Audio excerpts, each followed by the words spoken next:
반갑습니다. 네, 9988 문나이트입니다. 자, 오늘은 이 보이는 책, 질병 해방이다 하는 책에 대해서 같이 한번 운동편에 대해서 조금 구체적으로 알아보고요. 여러분들 건강 어떻게 챙기실 것인가 한번 알아보는 시간 가지도록 할 건데요. 시작하기 전에 먼저 이렇게 질병 해방이라고 좋은 책, 피터 아티아, 또 빌 기퍼터 선생님 이렇게 좋은 책 내주셔서 감사한 마음을 전하고 싶습니다. 감사합니다. 첫 번째 이제 의학의 패러다임 변화라고 되어 있고요. 그 다음에 운동이 가장 강력한 장수약이다. 그리고 백세인 10종 경기, 그리고 최적화의 3차원, 그리고 마지막에는 이런 어떤 이론들을 기반으로 실제적인 운동 처방을 한번 해보도록 할 건데요. 자, 의학의 패러다임이라는 것은 현재 지금 진행되고 있는 의학을 의학 2.0이라고 개념화하고 있습니다. 자, 이건 어떤 질병이 발생한 이후에 어떻게 사후 처치할 것인가에 대한 문제고요. 그리고 지금 이제 대두되고 있는 새로운 패러다임인 의학 3.0은 뭔가 이 사건이 발생되기 전에 대응하자는 겁니다, 미리. 그래서 사전 대응 의학이라고 보시면 될 것 같습니다. 그래서 뭔가 아픈 다음에 후처치를 통해서 수명을 연장하는 것이 그게 목적이 아니고 이 건강한 수명을 늘릴 수 있도록 미리 사전에 어떤 조치를 취할 것인가에 대한 관점에서 이 책을 바라보시면 됩니다. 자, 그러면 그 어떤 의학 3.0의 패러다임 중에서 이분께서 이제 중요하게 생각하시는 부분이 이제 운동, 그리고 수면, 그리고 영양, 정서적 건강이라는 4가지 축이 있는데요. 그 중에서도 가장 중요하게 보는 부분이 운동입니다, 바로. 그래서 운동을 가장 강력한 장수약이다, 이렇게까지 표현을 하셨습니다. 자, 그래서 우리는 운동의 효과, 그럼 운동을 하면 뭐가 좋은데? 그리고 또 질병 예방 및 사망률 감소에 어떤 효과가 있는지 이런 부분들을 한번 체크해 보도록 하겠습니다. 자, 그리고 세 번째는 백세인 10종 경기다 하는 이런 개념화된 또 단어가 이렇게 나오는데요. 우리 흔히 10종 경기다 이러면은 막 여러 가지 10가지 종목을 다 잘하는 사람을 10종 경기인이다 그렇게 표현해요. 그래서 100세임에도 불구하고 본인이 일상생활을 살아가는 데 있어 가지고 필요한 여러 가지 것들을 다 잘할 수 있는, 그래서 종합적으로 발달되어 있는 그런 어떤 신체적 능력을 가진 그런 의미로 받아들이시면 될 거예요. 그래서 종합적인 체력 요소의 균형적인 발달의 필요성에 대해서 한번 언급해 보도록 하고요. 그리고 이 백세인 10종 경기가 되기 위해서 이런 3차원으로 최적화된 체력이 어떻게 구성되는지를 이분께서 이제 말씀하시는 게 심폐체력, 그리고 근력, 그리고 신체 밸런스, 안정성 향상을 위한 운동 방법이 어떻게 되는지에 대해서 이런 4가지의 축으로 흐름도를 가지고 강의를 하도록 하겠습니다. 많이 들어보셨을 거예요. 서울 아산병원 노년내과의 교수 정의원님, 그죠? 이분 굉장히 유명하신 분이에요. 그래서 저속노화 이런 거에 대해서 굉장히 또 일목요연하게 강의를 많이 해주고 계시는데, 자, 이분께서 이제 이 책에 이렇게 제가 생각했을 때는 문제 제기로 이렇게 생각되는 발언을 해주시고 계십니다. 그래서 만성질환과 생활습관이라는 것에서 우리 한번 같이 읽어보도록 할게요. 자, 시작. 내과에서 일하면서 가장 의아했던 점은 사람들이 질병에 걸리는 것을 두려워하지만 마치 자신은 병에 걸리지 않는 것처럼 행동한다는 것이었다. 단순당과 전대곡물 등 해로운 음식을 먹는다. 운동은커녕 몸을 제대로 움직이지도 않는다. 잠을 제대로 자지 않는다. 그 결과 서서히 자신을 음모하면서 그리고 고통스러운 죽음을 맞게 된다. 그렇습니다. 자, 여기 계신 분들, 또 우리 9988 보고 계신 분들 모두가 장수를 꿈꾸고 있습니다. 그죠? 옛날 진시 황제 때부터 장수를 다 꿈꾸고 있지만은 몸이 아프면서까지 장수하고 싶은 마음은 아무도 없을 거예요. 그죠? 그래서 얼마나 건강하게 내가 오래 살 것인가가 요즘 관건인데요. 근데 그러한 것들을 위한 노력은 하지 않고 결과만 바란다는 것이 우리의 문제입니다. 그러면은 그런 과정에서 내가 어떻게 만들어 갈 것인가 하는 것들에 대해서 한번 들여다보도록 할게요. 자, 아까 말씀드린 대로 이제 의학의 패러다임이 변화하고 있습니다. 그래서 의학 2.0을 현대의학이라고 본다면은 이거는 이제 만성질환. 그래서 의학 2.0이 했던 역할도 엄청 커요. 그죠?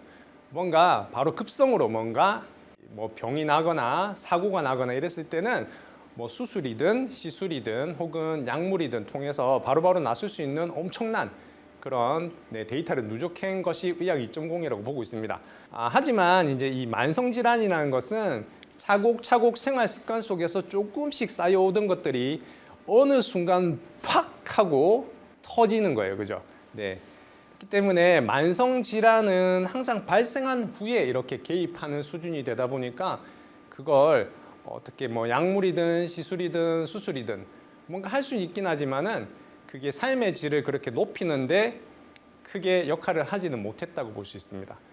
그래서 만성 질환이 발생한 후에 개입하는 것이고 또 결과에 대한 시술 및 약물 치료 중심이고 그리고 수명을 연장시키는 데 초점을 맞추지만은 삶의 질을 향상시키는 데는 한계가 있다라고 이제 이 저자는 보시는 거예요.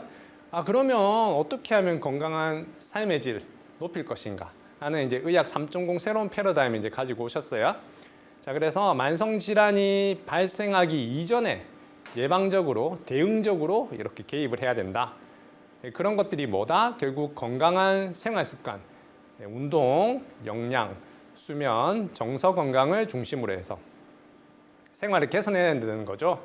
그리고 건강 수명 연장. 그냥 얼마나 오래 사는가가 문제가 아니라 얼마나 오랫동안 건강하게 살 것인가. 그리고 죽기 전에 잠깐 아프다가 죽을 것인가 하는 것이 이제 삶의 질 향상에 초점을 둔다는 것이 약 3.0의 입장입니다. 그래서 여기 나와 있는 운동, 영양, 수면, 정서 건강 이게 다 중요해요. 그리고 이게 상호작용적이잖아요. 뭐가 하나가 안 좋아지면 분명히 다른 부분에 이렇게 영향을 미치고 전체적으로 이렇게 체력 수준이 낮아지면서 삶의 질이 떨어질 겁니다. 거꾸로 얘기한다면 하나를 높여 나가고 그 하나가 다른 데 또 긍정적 영향을 미치면서 점점 좋아질 거예요. 그래서 뭐든 시작하는 게 중요합니다. 뭐든 시작하는 것. 그래서 오늘은 여러분들이 운동을 그러면은 어떻게 해야 되는지에 대해서 언급을 할 거니까 이 강의 들으시고 여러분들이 마인드셋을 다르게 하셔야 돼요. 마음가짐을 운동을 이렇게 해야 되는구나. 그냥 막연하게 운동이 좋다 이 수준에서 끝나는 게 아니라 내가 실행할 수 있는 사람으로 반드시 바뀌어서 돌아가겠다 이런 마음을 가지시고 우리 강의를 다시 이어가도록 하겠습니다. 그래서 자, 그 네 가지 중에서도 근데 가장 강력한 장수약이라고까지 표현하셨어요. 네. 장수하는데 제일 좋은 약이 뭐다? 운동인 거예요. 네. 그래서 이제 데이터를 여러 번 분석하셨는데 일단 사망 위험을 감소시킨다. 뭐가? 운동이.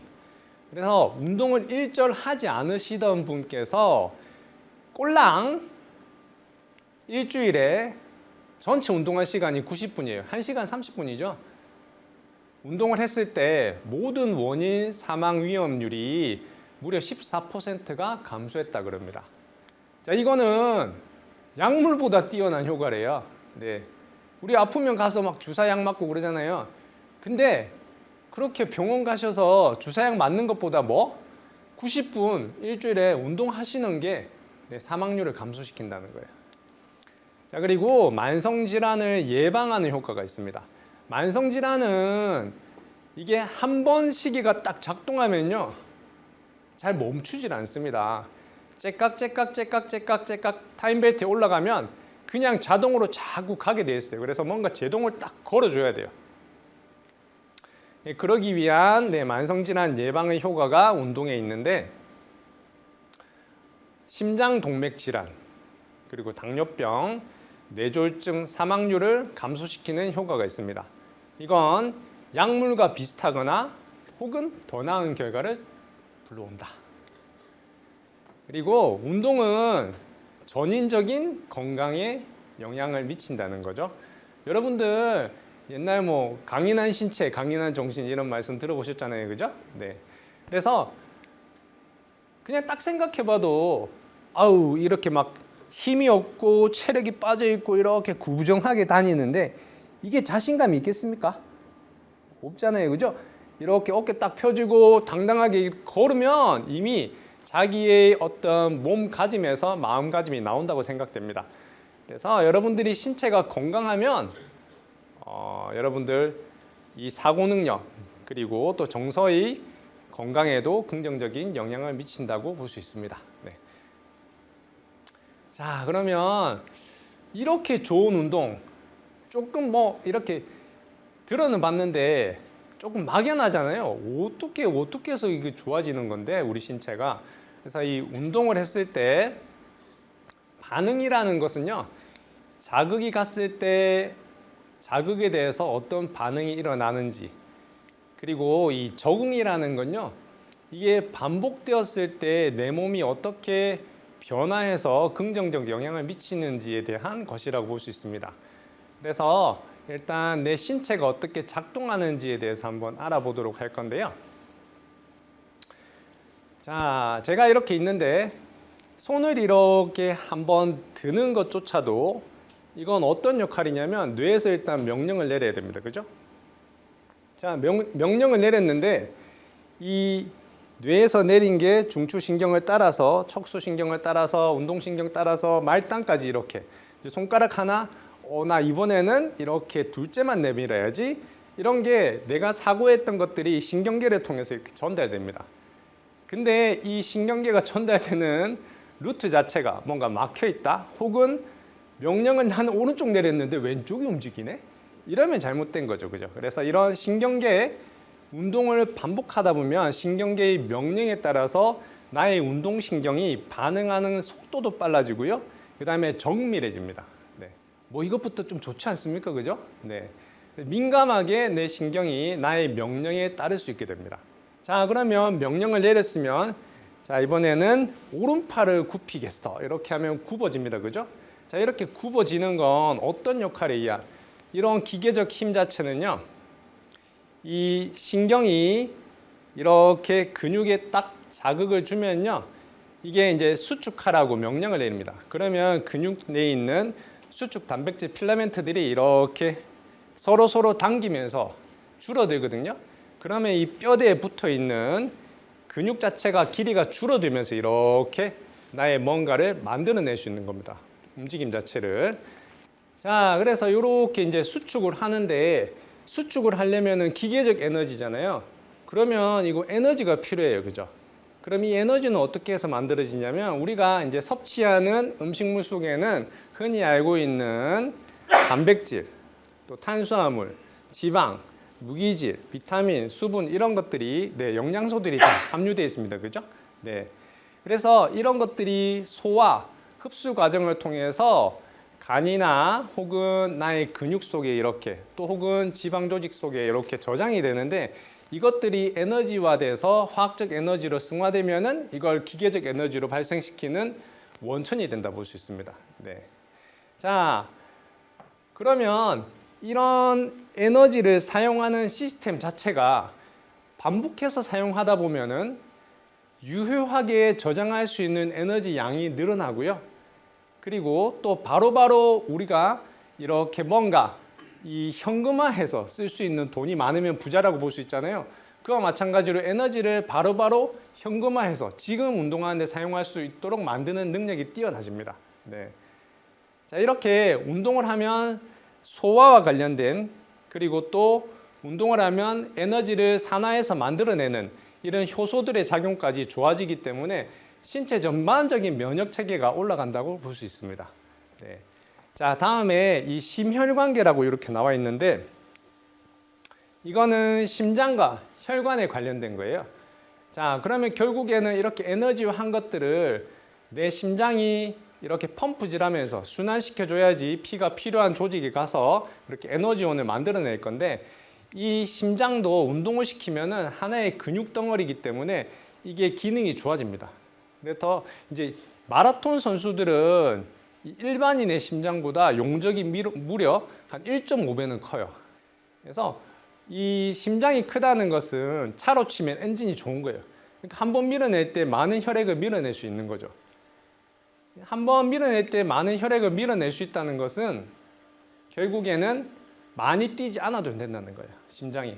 그러니까 효율적으로 움직일 수 있게 되는 거고, 그리고 또 운동을 하게 되면 여러분들 혈관이 있죠. 혈관이 필요한 조직 세포로만 이렇게 혈액을 보내기 위해서 이 혈류를 재분배하는 능력 자체가 엄청 좋아집니다. 그래서 우리가 만약에 명절에 이 차가 이동하는데 어딘가가 막히고 있는데 그곳만 확 이렇게 열어준다면은 그냥 소통이 좋을 거잖아요. 마찬가지로 이 혈액이 필요한 곳으로 잘 갈 수 있도록 혈관 자체가 줄어들었다, 늘어났다, 이런 것들이 굉장히 좋아지게 됩니다. 그리고 말씀드린 대로 근육이 또 강해지고 또 뼈대도 튼튼해져서 골다공증 같은 것들이 없게 되고요. 아까 말씀드린 대사기에서는 지방을 사용하는 능력이 좋아지고 탄수화물을 아껴뒀다가 필요할 때 적재적소에 사용할 수 있게 됩니다. 그리고 내분비계에서는 이런 대사계와 연합해서 필요한 것들을 잘 활용할 수 있도록 내분비계 시스템이 좋아지고, 그리고 또 땀 배출 같은 것들이 좋아지게 되고, 또 말씀드린 대로 신경계에서도 좋은 작용들이 발생합니다. 그래서 이게 만성 질환자와 엘리트 선수 간의 그 신체적 차이의 능력은 엄청나다고 볼 수 있는데, 이제 과연 여러분들은 이제 어느 선상에 있는 건가 한번 이제 자기를 돌아보는 시간을 가지시는 거예요. 자, 말씀드린 대로 그냥 수명을 연장하는 것이 아니고 건강 수명을 연장하는 전략을 가지고 있어야 됩니다. 그래서 이제 말씀드린 대로 100세인 10종 경기 선수가 되는 건데, 이 100세를 사는 사람. 근데 그 사람이 그냥 이렇게 이 의미 없이 지내는 것이 아니라 자기가 하고 싶은 일상생활에서의 것들을 누리면서 살아가는 거예요. 그러기 위해서는 10종 경기 선수처럼 운동을 하셔야 된다, 이런 의미입니다. 그러기 위해서는 체력이 균형 있게 발전해야 되는데, 말씀드린 대로 심폐체력, 근력, 안정성을 균형 있게 향상시키는 운동 프로그램을 구성하셔야 되고요. 그리고 나의 삶에서 운동선수가 되셔야 돼요. 그냥 일상이 운동이어야 됩니다. 일상생활과 밀접한 관련, 그리고 삶 속에 운동이 녹아들게 만드셔야 됩니다. 그리고 Activity of Daily Living, 그래서 ADL, 일상생활을 영위하는 데 수행 능력을 강화하셔야 됩니다. 그래서 기능적 독립성을 유지하셔서 누군가의 도움 없이 나의 말년 10년을 나의 힘으로 그렇게 살아갈 수 있도록 하시는 게 중요하다 볼 수 있는데, 자, 그런 것들이 이 100세인 10종 경기의 어떤 개념이라고 보시면 됩니다. 자, 그래서 그러기 위해서 이제 조금 더 구체적으로 100세인 10종 경기 선수는 그러면 어떤 체력 요소가 강화가 돼야 되는지 이제 나타내는 거예요. 그래서 체력의 최적화의 3차원인데, 첫 번째가 심폐지구력입니다. 여기 뭐 단어가 의미하듯이 심장과 또 폐와 이렇게 관련된 지구력, 오랫동안 운동을 유지할 수 있는 능력을 얘기하는 거죠. 자, 이 심폐지구력을 강화하기 위해서는 이 존2라는 2구간 운동이 먼저 가장 핵심적으로 중요하다고 볼 수 있습니다. 나중에 조금 구체적으로 설명을 할 건데, 이 존2라는 것은 두 번째 구간에 속하는 운동 강도의 운동이라는 것입니다. 그리고 최대 산소 섭취량, VO2 max라고 부르죠. 이런 운동을 또 하셔야 되는데, 이건 거의 자기 한계 지점에 이르렀을 때 운동 강도라고 볼 수 있습니다. 다음은 근력 운동입니다. 반드시 레지스턴스 트레이닝, 저항성을 가진 운동을 하셔야 되고요. 그리고 안정성 운동도 있는데, 이런 심폐지구력 운동, 근력 운동이 중요하지만 내 몸의 안정성이 보장되지 않은 상태에서는 이런 것들을 수행할 수 없다는 거죠. 그래서 부상을 예방할 수 있는 밸런스, 안정성 운동을 강조하고 있습니다. 자, 조금 더 구체적으로 한번 들여다보면요. 자, 2구간이라는 건 과연 뭔가? 이렇게 나눠놨습니다. 그래서 첫 번째, 이 1구간 운동은요, 이제 최대 산소 섭취량, 혹은 최대 산소 섭취량이라는 건 내 몸에서 이 근세포 자체가 이 에너지를 발생시키는데 산소를 얼마나 이용할 수 있는가의 능력의 한계점이라 보시면 됩니다. 네. 그래서 이 1구간에서는 이 50에서 60%. 근데 요 어떤 최대 산소 섭취량이 자기 이제 심박수하고 거의 어떤 비례 관계를 갖고 있거든요. 그래서 심박수로 조금 보시면 되고 자기의 최대 심박수의 50에서 60% 이런 개념으로 받아들이셔도 됩니다. 네. 그래서 이거는 강도가 아주 약한 겁니다. 거의 이제 뭐 가볍게 걷고 있는 정도죠. 이거는 리커버리 회복하는데 강한 운동을 한 이후에 회복에 도움이 되는 운동이라고 보시면 되고, 자, 요것보다 조금 높은 게 이제 존2 2구간 운동입니다. 그래서 최대 심박수의 60에서 70% 수준이고요. 약간 경보 좀 빠르게 걷는 느낌이죠, 그죠? 그래서 약하긴 하지만, 자, 이게 기초 지구력 및 지방 연소를 개선하는 데 있어서 굉장히 중요하기 때문에 유산소 운동의 기반이라고 볼 수 있습니다. 지구력이라는 건 이 내 몸을 오랫동안 가동하고 유지할 수 있는 능력을 얘기하는 건데, 이 구간에서 계속해서 운동을 하다 보면 오랫동안 내 몸을 가동할 수 있는 능력이 좋아진다는 의미로 받아들이시면 되고, 이 산소를 내 몸에서 이용해서 에너지를 만드는데 가장 핵심적인 인자 자체는 그 조직 내에 있는 세포 내에 있는 미토콘드리아라는 물질입니다. 그래서 이 미토콘드리아가 얼마나 밀도가 높은지에 따라서 또 효율성이 좋은지에 따라서 산소를 이용해내는 능력을 좌우한다 볼 수 있습니다. 그래서 이 미토콘드리아를 유산소적 에너지 공장이라고 보시면 됩니다. 네. 그래서 이 존2 운동을 하게 되면 그 미토콘드리아가 어떻게 된다고요? 밀도가 높아지고 효율성이 올라간다는 겁니다.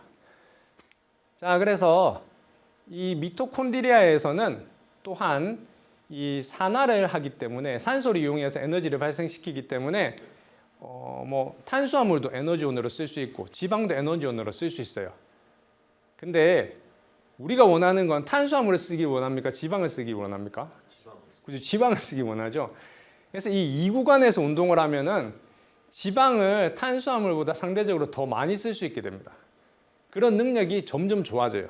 그래서 이 에너지 사용에 있어서 지방 연소가 더 좋아진다. 어떻게 운동하면? 2구간 훈련을 하면. 그래서 유산소적 지구력을 만들어내는 가장 기반이 되는 강도의 운동이 2구간 운동이라고 보시면 됩니다. 무엇 때문에? 미토콘드리아 밀도를 좋게 하고 효율성을 좋게 하기 때문에. 자, 그 다음에 존3가 있는데 여기부터 조금 이제 뛰는 개념이 나옵니다. 그래서 유산소 체력을 향상하는 데 유효하고, 존4는 80에서 90% 수준이고 강합니다. 짧은 시간에 최대 퍼포먼스 능력을 향상시키는 데 유효하고, 존5는 뭐 최대 산소 섭취량에 근접한 운동이라 보시면 되고 아주 강하게 운동선수의 스피드 향상에 도움이 되는 운동이라고 보시면 됩니다. 자, 그래서 이렇게 또 얘기하더라도 우리가 막 심박수 재고 이런 게 좀 힘들잖아요. 내가 최대 심박수가 얼마인지 좀 찾기가 힘들고. 그래서 RP라고 운동 자각도 스스로가 느끼는 어떤 주관적 개념인데 객관적 지표보다는 조금 덜하긴 하지만 여러분들이 조금 안전하고 편안하게 접근할 수 있는 운동 강도 측정 방법입니다. 존2를 어떻게 찾을 것인가 하면 먼저 1구간은 그냥 대화를 편하게 할 수 있어요. 우리가 그냥 걸을 때 대화 편하게 할 수 있잖아요. 그죠? 그런 수준이고, 2구간은 대화를 할 수는 있지만 이어나가려니까 좀 버거워서 하기 싫어 이런 정도예요.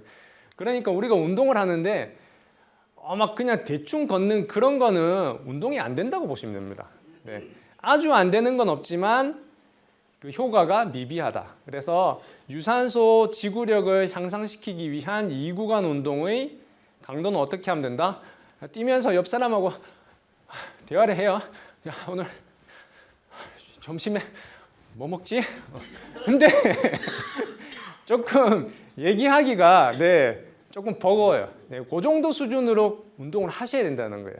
아시겠죠? 네. 자, 그리고 3구간은 그냥 문장 자체를 온전히 말할 수 없는 상태예요. 그래서 점심 먹자. 요런 수준. 그래서 2구간 자기가 생각하는 운동 자각도 스스로가 테스트를 해서 요 정도 수준으로 운동을 하면 미토콘드리아 밀도 효율성이 높아져서 유산소 대사 능력이 좋아진다. 그리고 지방을 에너지원으로 사용하는 능력이 좋아진다. 이렇게 보시면 됩니다. 네, 이구간 운동에 대해서 좀 길게 설명드렸는데 중요하기 때문에 그래요. 자, 그리고 요 위에 보면 이구간 운동에 대해서 이제 학술적으로 개념화했는데 젖산염이 생성되긴 하지만 쌓이지 않도록 제거할 수 있을 때의 강도를 의미합니다. 자, 일단 뭐 조금 어려울 수도 있는데 일단 탄수화물 자체를 분해해서 에너지원으로 만드는 걸 이제 해당 과정이라 그래요. 분해한다. 뭐를? 당을. 포도당을. 자, 근데 이렇게 분해하면은 반드시 뭐가 발생되냐면은 수소 양이온이 발생돼요. 그러면 이게 산성 물질이거든요. 그래서 몸을 산성화하기 때문에 몸이 산성화되면 더 이상 근육을 수축할 수 없게 근육 수축 기전을 방해하게 됩니다. 그래서 여러 방해 요인 때문에 더 이상 운동을 지속할 수 없게 돼요. 자, 그러면 이 수소 이온을 제거를 해줘야 되잖아요. 그래서 이걸 갖다 이제 미토콘드리아에서 하는 거예요. 근데 이게 생성되는 것보다 제거되는 게 더 많다면은 네, 쌤이기 때문에 안정 상태로 유산소 대사를 이어갈 수 있을 거예요, 그죠? 근데 이게 이제 생성되는 게 너무 많아질 수가 있습니다. 어떨 때 내가 산소를 이용해서 에너지를 발생시키는 한계점을 넘어가기 시작하면 뭐가 발생되느냐? 유산소 대사를 넘어선 무산소 대사가 개입됩니다. 그러면 이제 그때부터는 이 미토콘드리아 내에서 수소 양이온을 처리해내는 능력 자체가 한계점에 도달해요. 그러면 무산소 대사 때문에 수소 양이온이 계속 발생되게 되고 그럼 몸이 산성화되거든요. 그건 이제 젖산염이 생성되기는 하지만이라고 표현하는 거예요. 그래서 젖산염이 막 생성된 거예요. 그런데 이제 이거를 제거해내면 유산소 대사의 어떤 한계점에 가기 전이라고 보시면 돼요. 그래서 그게 이제 2구간이라고 보시면 되고 이제 이 2구간을 넘어서기 시작하면은 무산소 대사가 개입된다고 보시면 됩니다. 네. 무산소 대사가 개입되면 수소 양이온이 축적되고 네. 축적되면은 몸이 산성화되고 몸이 산성화되면 더 이상 운동을 지속할 수 없게 된다. 이런 개념으로 가져가시면 될 것 같습니다. 그래서 이제 요거는 네, 무산소 대사가 거의 개입되지 않도록 하는 수준의 강도 이렇게 보시면 됩니다. 그래서 유산소 대사의 어떤 기본 베이스가 되는 운동이라고 보시면 됩니다. 자, 그럼 이런 이 2구간 운동을 하면 어떤 효과가 있느냐? 일단 심장과 폐의 지구력이 좋아집니다. 네, 그래서 심장이 자꾸 운동을 하다 보면 이게 효율성이 좋아져요. 그래서 이 심장도 하나의 작은 근육 덩어리이기 때문에 특히나 좌심실이 이렇게 커집니다. 그러면은 내가 피를 한 번에 담을 수 있는 양이 늘어나기 때문에 한 번에 박출되는 일회 박출량이 늘어나고 그러면은 필요로 하는 혈액을 보내기 위해서 심장이 그렇게 많이 뛰지 않아도 되기 때문에 심박수가 다운되면서 심장이 효율적으로 가동할 수 있게 됩니다. 그리고 또 가장 중요한 건강한 미토콘드리아의 밀도가 증가합니다. 얘도 수명이 있기 때문에 네, 다 사용된 건 폐기 처분되고 그리고 새롭게 또 이렇게 생성되고 그러는데 그런 주기도 좋아지고 그리고 이 대사 유연성이라는 건 결국에는 내가 이 미토콘드리아에서 산화시키는 것이 탄수화물이 될 것인가 지방이 될 것인가의 갈림길에서 이 2구간 운동을 자꾸 하시다 보면은 상대적인 동일 강도 운동에서 지방을 더 많이 에너지로 사용할 수 있게 되는 겁니다. 근데 이게 참 어찌 보면은 이게 빈익빈 부익부예요.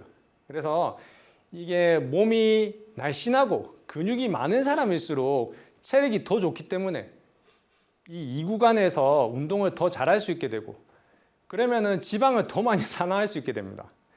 근데 이렇게 덩치가 있고 좀 지방이 많으신 분들은 오히려 조금만 움직여도 무산소 대사가 개입되기 때문에 2구간을 금방 지나쳐 버려요.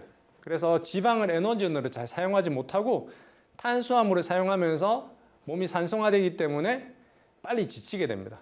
그럼에도 불구하고 발전의 가능성이 높은 것은 또 후자겠죠. 그래서 항상 긍정적인 마음을 가지고 나는 하면 할 수 있다는 마음을 갖고 시작하시면은 점점점 전자와 같이 네, 근육이 많은 사람이 되어서 또 지방을 산화할 수 있는 능력이 좋아지게 되는 겁니다.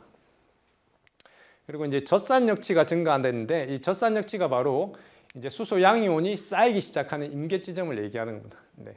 그래서 이 운동을 처음에 제가 요 정도 수준으로 했을 때 옆 사람하고 조금 대화하기 힘들지만 얘기할 수 있었다면 점점 체력이 좋아지면 조금 더 격하게 하더라도 똑같이 옆 사람하고 대화할 수 있게 된다는 거예요. 그게 요 말이에요. 그래서 젖산력치가 증가하면은 내 몸에서 무산소 대사를 딜레이 시키면서 운동 강도가 높아지더라도 유산소 대사로서 그걸 충당할 수 있게 된다는 겁니다. 그래서 여기서 조금 헷갈릴 수 있는데 기본적인 개념을 잡고 가면 일단은 낮은 강도에서는 유산소 대사가 기본이에요. 운동을 할 때. 그래서 유산소로 운동을 하다가 이게 내가 발생시켜야 되는 에너지가 유산소로 충당되지 않으면 무산소가 개입된다고 보시면 됩니다. 그런 개념이기 때문에 이런 젖산력치 증가의 효과도 있습니다. 또 넘어가겠습니다. 자, 또 유산소 심폐지구력 강화에서 말씀드렸던 게 이 구간이 중요하다 그랬고 그게 베이스고 그 다음에 또 하셔야 되는 운동이 최대 산소 섭취량 훈련입니다. 이 최대 산소 섭취량이라는 건 이게 내가 들이마시고 내쉬고 이걸 의미하는 게 아니라 산소를 들이마신 것들이 폐를 통해서 또 확산되면서 심장으로 또 심장에서 혈액을 타고 조직에 갔을 때 조직에서 사용되는 수준에서의 섭취량을 얘기하는 겁니다. 그래서 최대 산소 섭취량이 이 유산소와 무산소 경락을 조합해서 에너지를 생성하지만 산소 소비율은 최대에 달한다. 아까 말씀드렸다시피 이 운동을 하면은 유산소 대사가 먼저 개입된다 그랬죠. 근데 이게 에너지를 충당하는 한계점을 지나면 무산소 대사가 개입될 수밖에 없습니다. 그래서 이 유산소 대사가 임계점에 도달했는데 그러면 무산소 대사가 다시 개입됐죠. 거기에서 운동 강도를 높여 나가면 유산소의 여력이 남아 있는 것들이 조금 올라가고 그다음 무산소의 그 어떤 비중 자체가 늘어나게 됩니다. 그래서 다시 한번 읽어보면 유산소하고 무산소가 같이 이렇게 에너지 시스템이 돌아가야. 그렇지만 이 내 조직 수준에서는 산소 소비율 자체는 최대에 도달해 있는 것이 이제 최대 산소 섭취량이라고 보시면 됩니다. 조직 수준에서. 그래서 최대 산소 섭취량을 결정하는 요인은 최대 심박출량. 일단 피를 많이 뽑아내야 되겠죠, 그죠? 심장에서. 그리고 최대 동정맥 산소차. 그래서 이거는 뭐냐? 동맥과 정맥 사이에서 산소 차이가 난다는 것은 조직에서 그만큼 사용했다는 뜻이겠죠. 이런 계산식으로 표현할 수 있고, 그래서 다시 한번 좀 구체적으로 보면은 최대 심박 출량을 결정하는 건 심장의 펌프 기능인데요.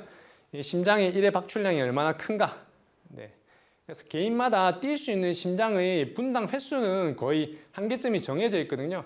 그러면은 뿜어내는 양을 늘리려면은 뭐 해야 된다? 1회 박출량 자체를 늘려야 되는 겁니다.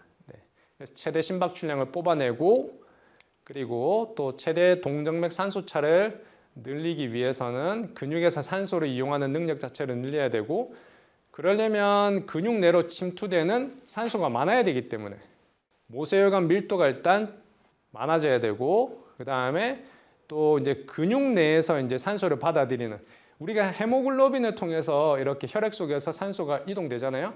걔가 이제 나중에 미오글로빈으로 이렇게 옮겨 탑니다. 근육 속에. 그래서 미오글로빈의 밀도도 좋아져야 되고 그리고 아까 말씀드린 대로 유산소 대사의 공장, 최종 산물을 만들어내는 미토콘드리아의 밀도 또한 좋아져야 됩니다. 그래서 이런 것들이 결정 요인이고 또 제한하는 것들은 뭐 폐기능 이상 천식이나 만성기관지염, 또 폐기종 등 혹은 빈혈 등 혈액 이상 이런 것들이 있으면은 제한이 될 수 있습니다. 그래서 최대 산소 섭취량을 늘리기 위해서는 최대 심박 출량, 심장 기능을 강화하고 그 다음에 근육 내에서의 산소 이용 능력을 효율적으로 높이면 된다는 뜻입니다.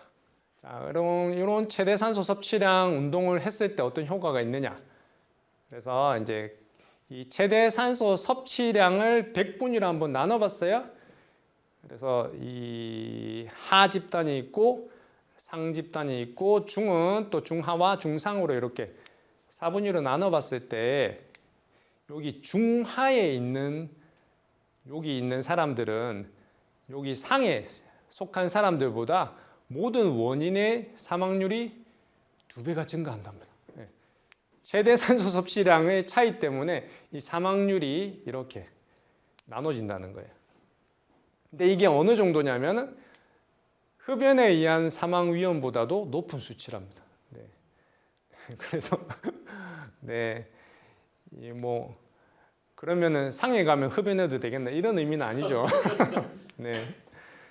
그리고 또 상에 속하면은 하에 있는 집단보다도 사망률이 몇 배 감소한다고요?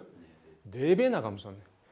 엄청 크죠, 그죠? 최대 산소 섭취량에 따라서 네, 장수가 결정된다 보시면 됩니다.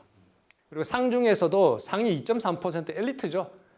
이런 수준인 사람들은 하에 있는 집단보다도 무려 5배나 차이가 나고요.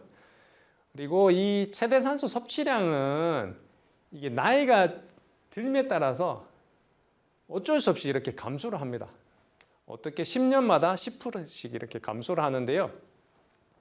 50세가 지난 이후에는 10년마다 15%씩 감소를 하는 거예요. 이게 좀 우울한 얘기일 수 있지만 여기에 대응하기 위해서는 그럼 어떻게 해야 되냐? 한 살이라도 젊었을 때 나의 최대 산소 섭취량을 어떻게 해야 한다? 최대 수준으로 올려놔야 된다는 거예요. 그래도 갉아먹더라도 나는 다른 사람들보다 최대 산소 섭취량을 높게 유지하면 동년배에 비해서 어떻게 사망률이 떨어지고 장수를 할 수 있다는 거예요. 네. 자, 최대 산소 섭취량이 결국엔 내가 유산소적으로 에너지 대사한 거, 그 다음에 무산소에서 견뎌낼 수 있는 능력, 이 체력의 그냥 절대 끝판왕이라 보시면 돼요. 근데 이게 만약에 훅 떨어졌다. 그러면 여기서 저까지 걸어가는 게 힘들어요. 이게 무슨 말이냐? ADL, 기능적 독립성 자체가 유지가 힘들어지겠죠. 떨어지면. 그래서 이 최대 산소 섭취량을 어떻게 지키는가가 기능적 독립성을 유지하는 데 있어서 필수적인 조건이다. 그래서 now 지금 최상위 수준을 유지해야지 나의 말년 10년에 하고 싶은 것을 하면서 살 수 있다는 거예요. 지금 여러분들이 할 수 있는 것들, 뭐 등산에 간다든지 영원히 할 수 있을 것 같지만은 그렇지 않다는 겁니다. 왜? 이렇게 줄고 있기 때문에. 그래서 지금 최상위 수준을 만들어 놔야지 자연적인 노화에 의해서 조금씩 감소하더라도 내가 말년에 하고 싶은 것들을 하면서 삶의 질을 높이고 살 수 있다는 의미입니다. 자, 다음은 이제 근력 운동입니다. 근력이라는 건 프레임을 움직이는 힘이죠. 뭔가 건물이 있는데 여러분들 프레임이 약하다 생각해 보세요. 이 텐트, 흔히 텐트로 저는 비유를 많이 드는데 이 텐트에 이렇게 프레임 있잖아요. 이거 뼈대라고 보고 그 다음에 이렇게 막 씌워져 있는 그 천 조각을 피부라고 본다면은 이렇게 줄을 당겨 가지고 텐트를 팽팽하게 만들잖아요. 저는 그걸 이제 근육이라고 흔히 비유를 하거든요. 이게 텐트를 쳤는데 이 줄을 느슨하게 당겨 놓으면 바람이 후 불면 어떻게 됩니까? 흔들흔들하죠, 그죠? 그래서 얘를 팽팽하게 조금 앞뒤 좌우 뭔가 균형이 다르게라도 일단은 당겨 놓는 게 중요합니다. 그러면은 외력인 태풍이 불더라도 안전합니다. 우리가 일상생활을 살아가면서 뭐 다양한 위험 변수들은 발생할 수밖에 없죠, 그죠? 걷다가 뭐 돌뿌리를 밟을 수 있고. 하지만 난 팽팽하게 텐트를 당겨 놓은 사람이라면 그 정도 태풍은 충분히 이겨낼 수 있다고 봅니다. 그래서 근력 운동 굉장히 중요합니다. 자, 그래서 별표. 근력연금은 복리 혜택. 아이고, 우리 원장님이 항상 말씀하시는 건데, 그죠? 네, 요거는 연금을 들어놓으면 이거는 복리입니다, 복리. 네. 그래서 이거 복리라는 의미는 뭐예요? 한 살이라도 젊을 때 시작해야 된다는 거죠. 네. 근데 참 다행하게도 여러분들이 인생에서 가장 젊은 날은 언제다? 지금이라는 건데 지금 당장 시작하셔야 된다. 네. 자, 그래서 근력이 감소하면 어떤 문제점이 발생하는데 30세부터 근육량이 자연 발생적으로 이제 감소할 수밖에 없습니다. 그리고 80세가 되면은 무려 40%가 감소한다. 그래서 자, 지금 있는 데서 내 근육을 40%딱 뺀다 생각해 보십시오. 네, 막막하다, 그죠? 네. 그리고 이 참 아쉽게도 근력이라는 것은 근육이 발생시키는 힘이라는 뜻이죠. 네. 그래서 근력은 이 근육량이 감소하는 것보다 2~3배 빠르게 감소합니다. 네. 아까 근력을 결정하는데 신경계의 어떤 전도 이런 것들도 역할을 한다 그랬잖아요. 그렇기 때문에 이 근력은 단순히 근육량이 이렇게 감소하는 것보다 더 빠르게 감소를 합니다. 그리고 힘은 근력 곱하기 속도거든요. 이 순발적 훈련을 하지 않으면 요 힘 자체는 근력보다 또 두세 배 빠르게 감소합니다. 자, 그러면 이거 곱하기 하면 내 근육량이 80세가 됐을 때 40%가 감소했는데 80세가 됐을 때 힘은 어떻게 된다고요? 네, 뭐 한 6배, 9배 정도 떨어진다는 거예요. 예, 그래서 지금 뭔가 내가 할 수 있는 것들을 그때 가서 할 수 없다는 겁니다. 네. 생각을 딱 바꿔 먹으시고 이런 데이터를 기반으로 해서 지금 최대 수준을 만들어 놓으셔야 돼요. 내가 나이 들어서 80대에서 이제 뭐 증손자라도 이렇게 한번 업어가지고 우쭈쭈 이렇게 해보고 싶다. 고개를 잘려주는데 자, 안아달라고 오면 어떡하실 겁니까? 그래서 네, 요거를 하기 위해서는 지금 당연히 드는 거는 당연한 거고 이렇게 드는 아기 무게 곱하기 한 3배 정도는 지금 들 수 있어야지 가능하다는 거예요. 네. 원장님도 지금 운동 엄청 열심히 하고 계시지만 네, 개념 자체가 좀 달라지죠. 네. 네, 그다음에 65세 이상이 되면은 이 대퇴골이 이제 골절이 될 수가 있죠. 근데 이게 골절이 됐다 하면은 그냥 1년 이내에 3분의 1은 사망에 이른답니다. 네. 왜? 일단 대퇴골 골절되면 못 걷죠. 그럼 침상생활 시작하죠. 그러면 근육이 쫙 빠집니다. 그러면서 면역 체계 또한 쫙 깔아앉습니다. 그래서 어떻게 사망으로까지 이르게 된다는 것입니다. 자, 그러면 이거 해결하려면 어떻게 하면 되는데 일단 전신의 주요 근육군을 전부 사용하셔야 돼요. 예를 들어서 제가 왼쪽만 운동한다고 생각해 보세요. 왼쪽만 비대해집니다. 특이성의 원리에 따라서.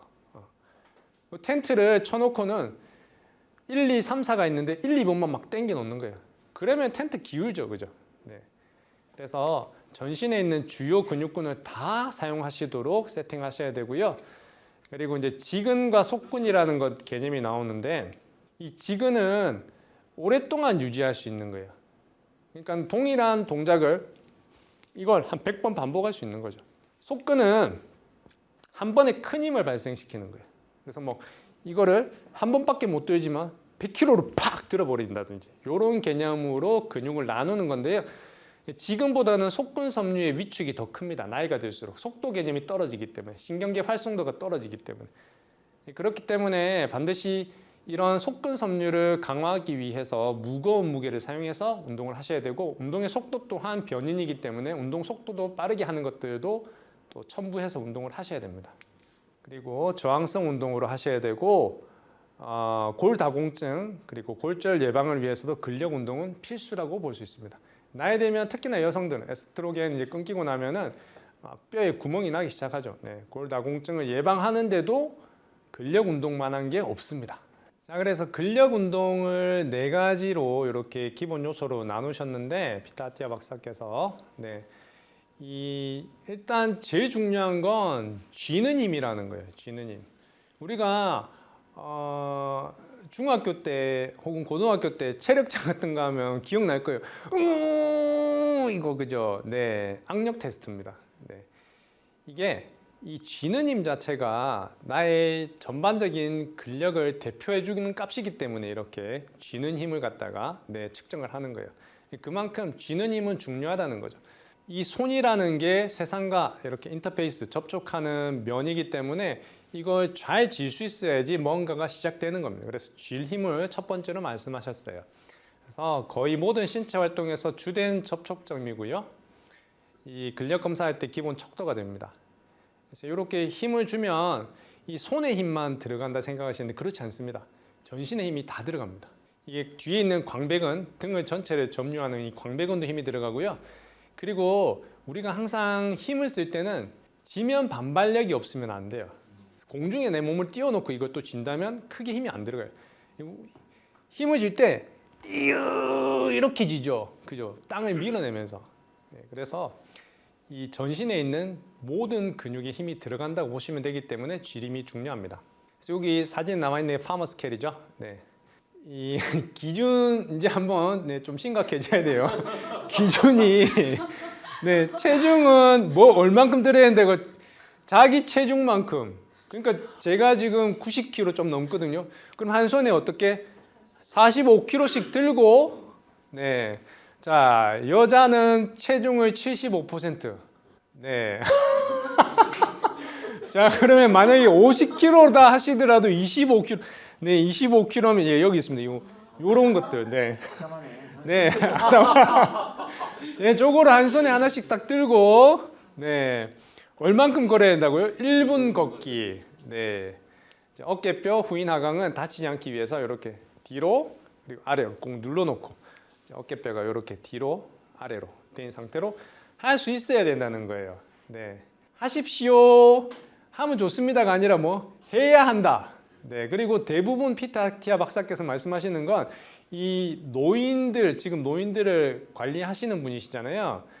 노인들 중에서 뭔가 조금 질병 때문에 문제가 있으신 분들의 재활 개념의 운동에서 이런 것들을 하신다는 거예요. 각성을 해야 됩니다. 네. 그다음에 이제 동심성과 편심성이라는 의미가 있는데 근력 운동 하시면 우리가 흔히 수축, 이완 이렇게 알고 있잖아요. 근데 근력 운동에는 이완이라는 건 없습니다. 근육의 길이가 이렇게 쫙 짧아지면서 이런 분은 짧아지면서 이거는 단축성, 동심성 수축이고요. 나는 힘을 주고 있는데 내가 10만큼 힘을 줬는데 11로 나를 당기면 어떻게 돼요? 늘어나겠죠. 이건 편심성, 네, 신장성 수축입니다. 그래서 근력 운동에는 이완이라는 건 없어요. 이완은 힘을 빼는 거죠. 그러면 이렇게 됩니다. 오 이랬다가 이거 운동 아니죠. 그래서 네, 동심성 그래서 편심성의 개념이 동반되는 거고 그리고 여기서 이제 번뇌로 하나 말씀드리면 이 근육이 성장하기 위해서는요. 이 단축되는 동심성 수축보다는 편심성 수축 단계에서 보다 많은 근섬유들이 이렇게 미세 상처를 받게 되고 그게 수복되고 영양분이 공급되는 과정에서 다시 더 크게 리모델링 되는 거거든요. 그래서 이 편심성 수축 이 꼭 필요합니다. 근데 이 편심성 수축의 뒤에는 항상 뭐가 따라오느냐? 지연성 근육통이라는 게 따라옵니다. DOMS, Delayed Onset Muscle Soreness. 그래서 이거는 반드시 따라옵니다. 이거는 안 따라오는 방법은 절대 없습니다. 뭐 스트레칭 한다? 그것도 조금 효과가 있겠지만 그래도 옵니다. 네, 근데 이걸 견뎌내는 게 사람들이 힘들어요. 근데 이걸 조금 내면적으로 와, 내가 어제 그렇게 운동을 잘했구나라고 이렇게 좀 승화시킬 필요가 있습니다. 요거는 왜 지연성 근육통이냐면 운동을 하는 도중에 불이 활활 타듯이 그렇게 통증이 느껴지는 급성 통증과는 달리 운동을 한 다음에 24시간에서 48시간 사이 그러니까 하루에서 이틀 다음에 근육통이 찾아옵니다. 묵직하니 그렇게 막 옵니다. 네. 그것만 잘 넘기시면 돼요. 근데 그게 없으면은 어떻다고요? 근육 증강, 근력 향상에 큰 효과가 없다라고 보시면 됩니다. 그래서 그거를 잘 넘어가셔야 됩니다. 그래서 동심성 수축뿐만 아니라 편심성 수축을 잘 하셔야 되는데 이게 또 왜 중요하냐면 여러분들이 이 등산을 할 때 올라갈 때는 이 대퇴사두가 밟고 올라가면서 쭉 밟고 올라가면 어떻게 돼요? 짧아지죠. 근육의 길이가. 내려올 때는 어떻게 돼요? 이 밟으면서 이게 쭉 늘어납니다. 그죠? 밑으로 내려오면서 이렇게 쭉 늘어나요. 자, 이게 편심성 수축입니다. 내려오는데 힘이 딱 풀리면 어떻게 될까요? 휘청하죠. 그죠? 그래서 이 편심성으로 늘어나면서 얼마나 힘을 잘 줄 수 있는가가 뭐다? 내 몸을 제어하고 제동하는 장치라고 보시면 됩니다. 그래서 이 단축성 수축. 자, 스포츠카가 있습니다. 엄청난 마력의 스포츠카가 붕 하고 나가요. 근데 제동 장치가 없다. 네, 끝난 거죠, 그죠? 그래서 이 편심성 수축의 열쇠를 잘 가지고 계셔야 됩니다. 그래서 이거는 계단하고 비탈길에서 낙상을 예방하는 데 필수적이다. 그래서 편심성 수축에 대해서 잘 아셔야 됩니다. 다음은 근력 운동의 4가지 기본 요소 중에서 이제 당기기입니다. 자, 내 몸 쪽으로 가져오는 모든 각도에서 이 당기기가 다 되셔야 돼요. 그리고 뭔가 넘어지는데 내가 주변에 뭔가를 잡고 내 몸 쪽으로 당길 수 있다면 넘어지지 않겠죠. 그래서 그런 의미에서 장수를 위한 당기기는 필수다. 그다음에 이제 엉덩이 접기, 힙 힌징 돼 있는데 이 힌지라는 게 뭐냐면은 경첩을 의미합니다. 자, 여기 사진에서 보시면 여기 고관절이죠. 넙다리뼈하고 골반하고 연결되어 있는 이 부분이 경첩, 그러니까 문의 경첩처럼 이렇게 여다지가 될 수 있도록 섰다가 굽혀졌다가 될 수 있는 경첩으로 이렇게 표현되어 있습니다. 그래서 힙힌지를 잘하는 방법을 꼭 배우셔야 돼요. 자, 왜 중요하냐면 이렇게 허리를 안정화한 상태에서 여기 있는 고관절의 축으로 이렇게 회전을 하는 것은 햄스트링과 엉덩 근육을 사용하기 때문에 이 비교적 약한 허리 근육을 잘 지킬 수 있어요. 근데 이 허리를 이렇게 앞으로 굽히면서 동작을 해버리면 이 추간 사이에 큰 근력을 발휘하지 못하기 때문에 뒤쪽, 안 그래도 이 뒤쪽이 섬유륜이 얇기 때문에 취약한데 거의 잘 터집니다. 그러면은 이제 디스크죠. 그래서 허리를 안정화하기 위해서는 꼭 이 엉덩이 접기라는 힙힌징 개념의 근력 운동을 하셔야 된다는 거예요. 자, 그래서 이걸 학습을 하셨으면 어떻게 일상생활로 전이를 하라. 길 가다가 500원을 발견해도 어떻게 힙힌지 하면서 500원 좋아 이렇게. 자, 그리고 둥근 햄스트링에 편심성 자극을 줄 수 있어야 되고 이 발바닥 전체가 균등하게 바닥을 밀어내야 된다. 이 개념이 지금 이해가 되시는 분 손 한번 들어볼까요? 오늘 좀 자유롭게 손 드시면 PT 받으시는 분들도 계시니까 이게 무슨 말인지 내 몸이 이해한다 싶으시면은 그냥 혼자 운동하셔도 되고 이게 무슨 말인지 이해가 안 간다 하면은 꼭 PT를 받으라고 그렇게 피트 아티아 박사께서 이제 말씀을 하세요. PT를 받으라는 게 아니라 운동을 지도를 받아라.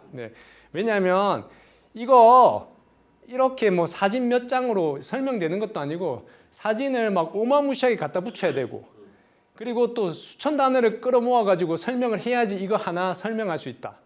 근데 그거 설명하기에는 이 책이 안 그래도 두꺼운데 엄청 두꺼워질 것이고 그리고 아무리 설명해봤자 내 몸으로 학습하는 거기 때문에 이게 할 수가 없다. 그래서 그냥 이 느낌 자체를 모르면 가서 그냥 운동지도 받으세요 이렇게 얘기해놨더라고요.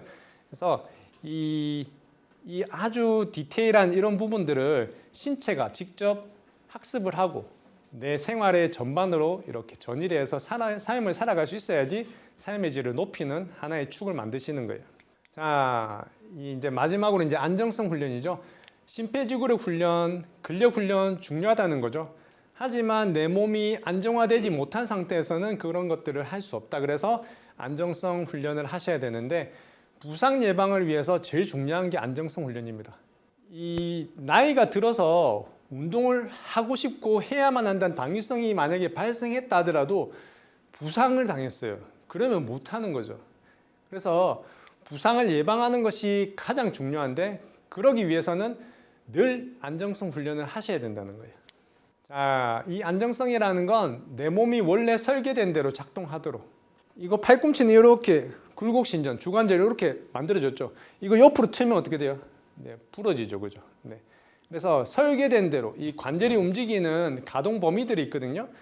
그걸 넘지 않고 그 안에서 또 너무 협소하게 움직이지 않고 원래 타고난 모양 그대로 움직일 수 있도록 그 패턴을 갖다가 자꾸 연습을 하는 거예요. 그래야지 부상이 당하지 않고 오랫동안 건강할 수 있다. 그리고 이제 안정성에도 정적인 게 있고 동적인 안정성이 있는데요. 이 정적인 건 내 신체 정렬. 우리가 뭐라고 그러죠? 이 나무 같은 거 막 쌓기 하는 젠가 놀이 있잖아요. 그죠? 그거 이렇게 뭔가 딱딱딱딱딱 아래 넓게 하면서 점점 이렇게 하게 올라가더라도 무게 중심이 기저면을 벗어나지 않도록 이렇게 쌓아야 되잖아요. 그런 것처럼 우리 몸도 이 신체 균형이 잘 맞도록 그렇게 관절 안정화하면서 잘 쌓아야 된다는 거예요. 흔히 이제 우리 앉아 있을 때 이렇게 과몰입하면서 이렇게 앉으면은 내 엉덩이보다 무게 중심이 앞으로 쏠리기 때문에 이게 안정화가 안 된 거죠. 그래서 바른 자세를 하라는 의미도 이런 축으로 보시면 됩니다. 그래서 정적 안정성이 기저면 위에 무게 중심을 잘 쌓을 수 있도록 그렇게 자세를 만들어라. 그리고 몸이 틀어졌다면 이제 다시 균형이 맞춰지도록 그렇게 하라는 의미고, 동적 안정성이라는 건 우리는 항상 이 환경과 상호작용하기 때문에 이 환경이 항상 내가 원하는 대로 오진 않잖아요. 그렇기 때문에 이제 이런 내 신체를 가동할 수 있는 가동 능력, 이 가동성이라는 건 유연성보다 조금 넓은 의미예요. 그래서 내가 자력 발전해서 내 몸을 늘릴 수 있는 능력을 가동성이라 합니다. 그래서 가동성이나 혹은 뭐 팔다리가 함께 이렇게 잘 움직일 수 있는 협응력, 뇌가 명령하는 것들을 내 몸이 내 이미지대로 잘 수행하는 거 협응력이라 보시면 돼요.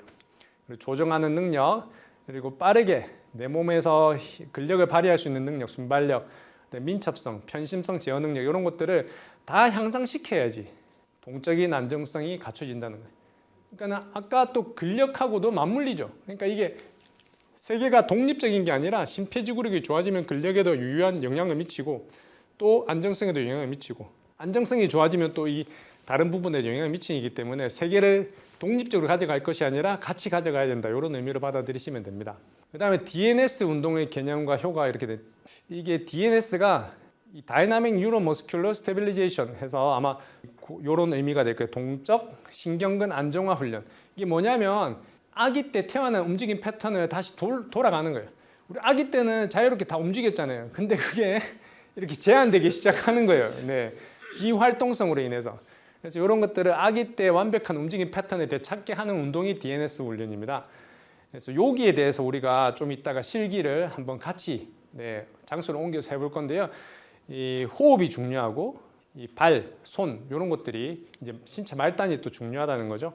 그리고 척추, 내 몸의 한 중앙을 세우는 기둥, 그리고 또 어깨 이런 데 부상 많이 당하잖아요. 이런 것들을 어떻게 이 관절이 타고난 그 모양 그대로 움직이는 것들을 학습할 것인가 하는 것들에 대해서는 좀 이따가 실기를 같이 해보도록 하겠습니다. 네. 자, 그래서 좀 구체적으로 이제 신체 부위별 안정성 훈련이 있는데요. 이 먼저 이론적인 부분만 조금 설명을 하면은 호흡이 굉장히 중요합니다. 왜냐하면 우리는 산소를 이용해서 에너지를 발생시키고 살아가는 존재들이죠. 그렇기 때문에 호흡을 깊이 하는 것들 일단 중요한데 그 이외에도 안정성에도 호흡은 굉장히 중요해요. 이 복압작용 기전을 이해하셔야 되는데 여기 팔다리에는 다 뼈대가 있죠. 프레임이 있기 때문에 뭔가 외력이 작용해도 괜찮습니다. 어느 정도 견뎌냅니다. 네. 근데 이 체간에는 이 척추라는 그 허리 라인에 따라 쭉 올라가는 추간이 서로 독립적으로 움직이는 그런 떨어져 있는 큰 힘을 어떤 지지하지 못하는 기둥이 올라가 있고요. 그 다음에 이제 이렇게 립이 있잖아요. 그러니까 여기에 비어 있는 구조가 많습니다. 내장기관들로 꽉 차 있죠. 예. 무슨 말이냐면 안정성이 떨어진다는 거예요.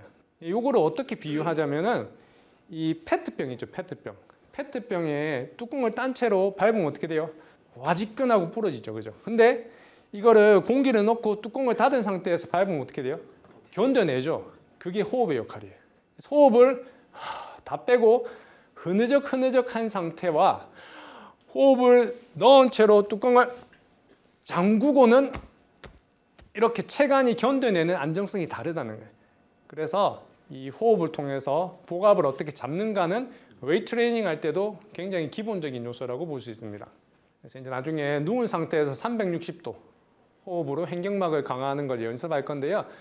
누워서 내가 호흡할 때 뭐 이런 것들 보셨죠? 흉식 호흡, 복식 호흡, 그죠? 네. 여기서는 이 360도로 다 하라 그럽니다. 흉곽도 늘어나고 복강도 늘어나고 허리, 옆구리 등 이런 것들이 전체적으로 늘어나야 된다. 페트병이 있다면 페트병의 목 부분만 늘어나는 것도 아니고 아랫부분만 늘어나는 것도 아니고 동시에 늘어나야지 안정성이 강화되겠죠. 그런 의미로 받아들이시면 됩니다. 그리고 이제 흡기는 소리 없이 천천히 마시고 호기할 때는 약간 입술을 오므리거나 혹은 약간 막아주고 빼내는 거예요. 이건 횡격막이 이렇게 흡기하면 이렇게 내려가잖아요. 그죠? 단축성 수축이에요. 횡격막 수준에서는. 근데 이렇게 올라갈 때는 편심성 수축이죠. 신장성. 그죠? 이때 자극을 줘서 어떻게 신장성 수축에서 자극을 주라는 의미가 되겠죠. 자, 그다음에 발 훈련. 이게 우리가 이족 보행하잖아요. 그러면 바닥하고 접지에 있는 부분은 발이에요. 근데 여러분들 발바닥 트레이닝 해본 적 있으세요? 없죠, 그죠? 이게 가장 민감해야 되는 부분인데 어찌 보면 가장 무시받고 있는 부분입니다. 네.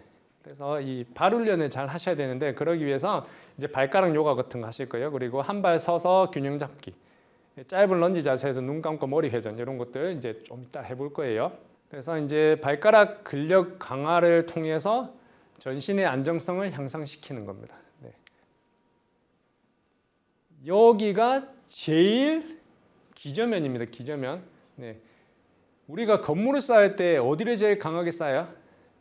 1층이 제일 아래, 그죠? 제일 아래.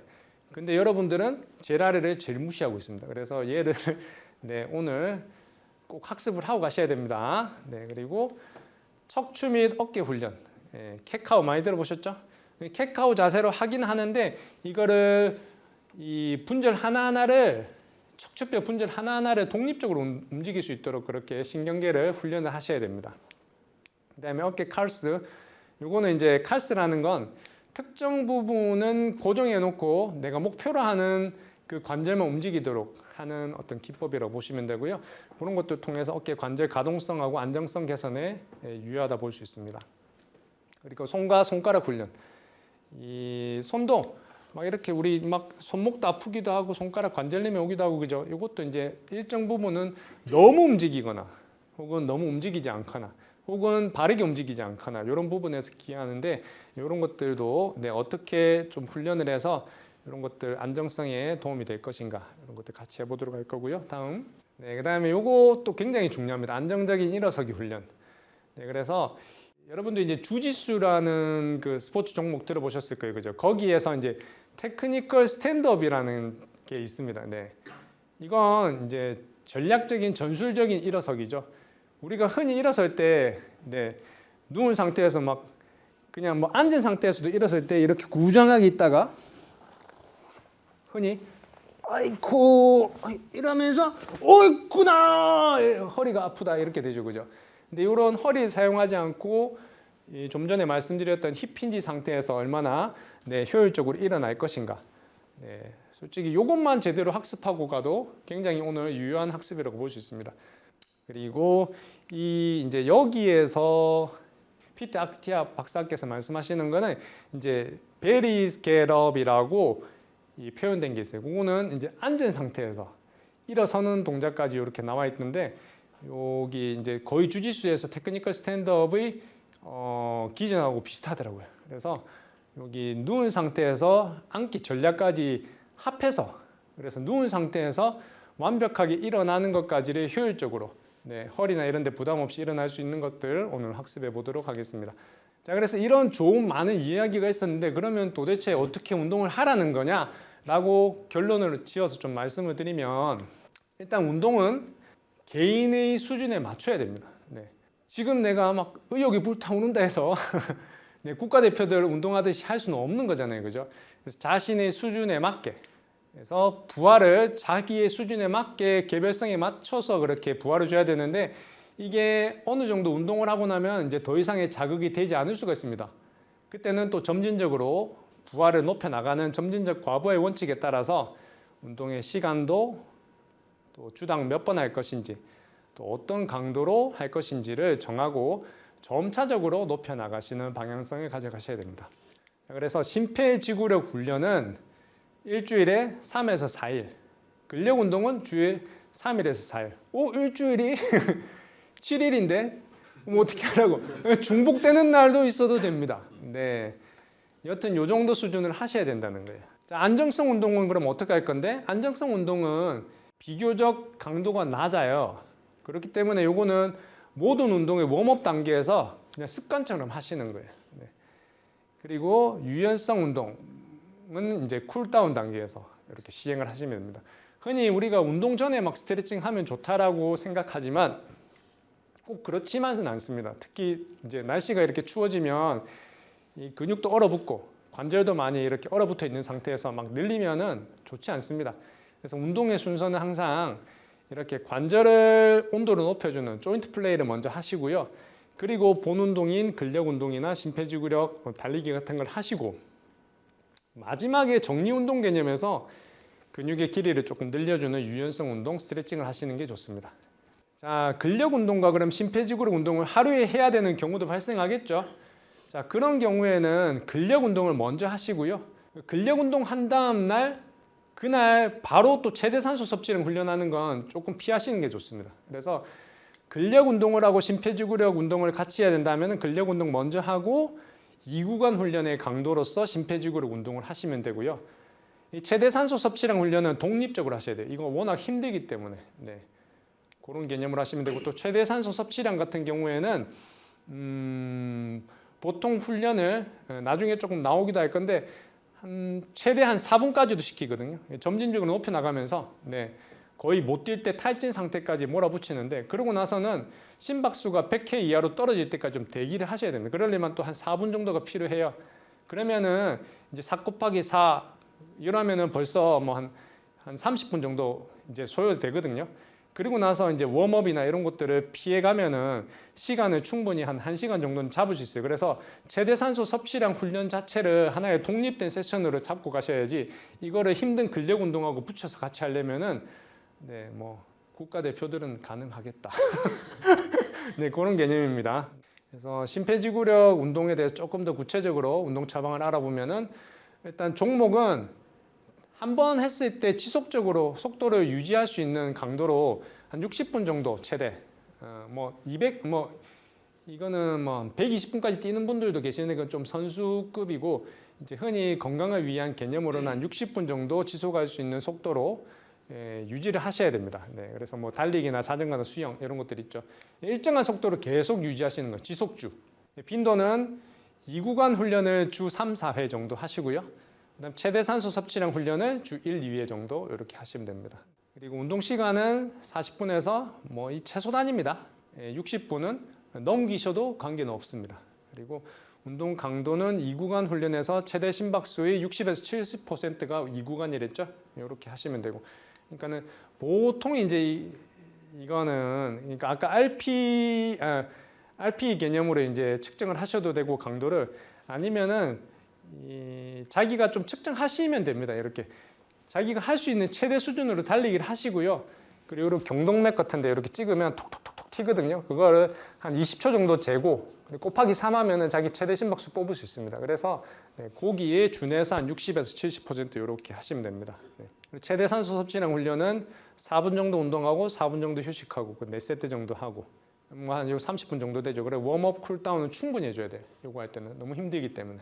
최대 산소 섭취량 훈련은 2에서 4분 정도 유지할 수 있는 속도로 시행하고 이 불완전 휴식기에는 심박수가 100K 이하로 떨어질 때까지 쉬었다가 진행하는 것을 권장을 드립니다. 근력 운동은 종목 자체는 전신에 있는 주요 근육군을 모두 사용할 수 있도록 진행하고 순서는요. 큰 근육을 먼저 하셔야 돼요. 그리고 작은 근육은 나중에 하시고 큰 근육에서 먼저 에너지를 저장했던 걸 많이 쓰고 그 다음에 이제 작은 근육으로 넘어가야지. 작은 근육하고 큰 근육 하려면 힘들어서 못해요. 아까 이제 심폐지구력하고 근력 할 때도 근력 먼저 하랬잖아요. 심폐지구력을 하고 나서 근력은 상대적으로 무산소 에너지 대사가 개입이 높은데 그러면 탄수화물이 많이 필요할 거잖아요. 근데 그거를 벌써 이제 탄수화물을 사전에 이제 심폐지구력 훈련으로 해버리면 근력 운동이 힘들어져요. 그래서 근력 운동 먼저 하고 나머지 이제 또 지방 연소 효과도 더 좋으니까 유산소를 나중에 하라는 의미이고 그리고 요거 이제 근육군도 큰 근육이 어디죠? 허벅지 이런데 앞쪽, 뒤쪽, 그다음에 등 이런 부분. 그리고 뭐 팔 이제 이런 부분이나 이제 종아리 이런 것들은 조금 차후에 하셔도 된다. 이런 의미로 순서적으로 가져가시면 되고 저항성을 꼭 가져야 됩니다. 그래서 고무밴드 같은 것들, 웨이트 트레이닝, 덤벨이나 바벨이나 웨이트 머신 같은 사용해서 하시면 되고 이것도 이제 근파워라는 건 한 번에 팍 발휘해내는 파워를 얘기하는 거예요.